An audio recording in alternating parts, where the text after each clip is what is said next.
It's not often that systems come with games anymore, and while I can understand the business side as to why they don't, there is something magical about experiencing a new video game system with a brand new game tailor-made for that exact piece of hardware when you first unbox it. I'm sure almost everyone watching this has a fond memory of unboxing something like the Wii and then playing Wii Sports with everyone in the family immediately.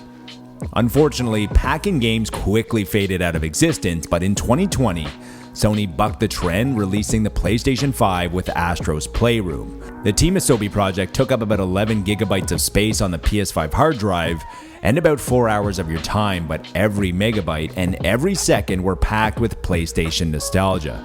Obviously, Sony had good reason, as the DualSense was one of the first steps forward in controllers in almost a few decades when the Wii released with the Wii-Mote.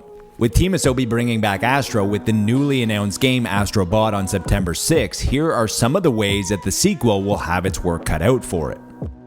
Before jumping in, we just wanted to take a quick second to talk about our 2024 goals as an outlet, and you can help us reach our main goal, which is getting to 15,000 subscribers. If you're unfamiliar, we're trying to take content creation to a more elevated and positive environment without toxicity. If you enjoy what we're doing, consider subscribing, liking the video, or sharing with a friend that you think might enjoy it. Any or all of these will make a big difference in the algorithm. The first two games were great, but they had an advantage that Astro Bot will not have. The first game, Astro Bot Rescue Mission, was a PSVR exclusive, which means that people were very hungry for PlayStation exclusive VR titles that were more than just bite-sized experiences.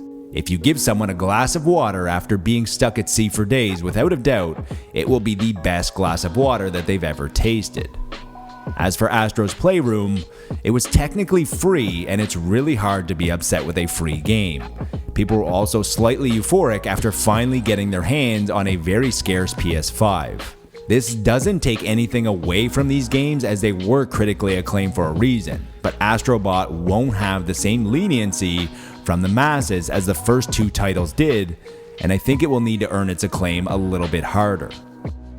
Astro's Playroom was an incredible experience, but it was only about 4 hours long. It's impossible to say if just a longer version of that would be better, or if it would lose its appeal if the game was stretched out.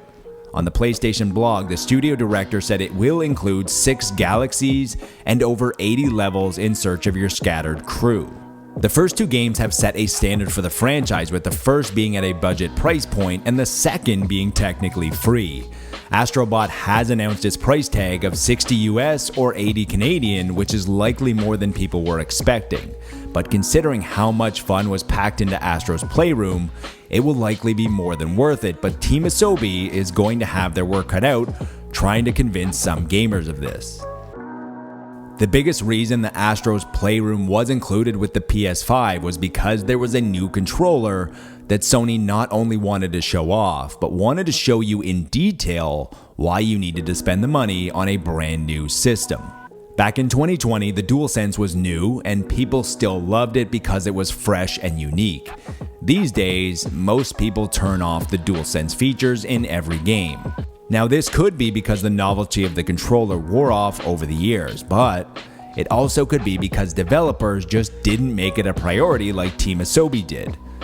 With over 50 new abilities offering unique playstyles that take full advantage of the DualSense again, the big question is, can Astro Bot and Team Asobi show us how the DualSense can enhance the game experience once again?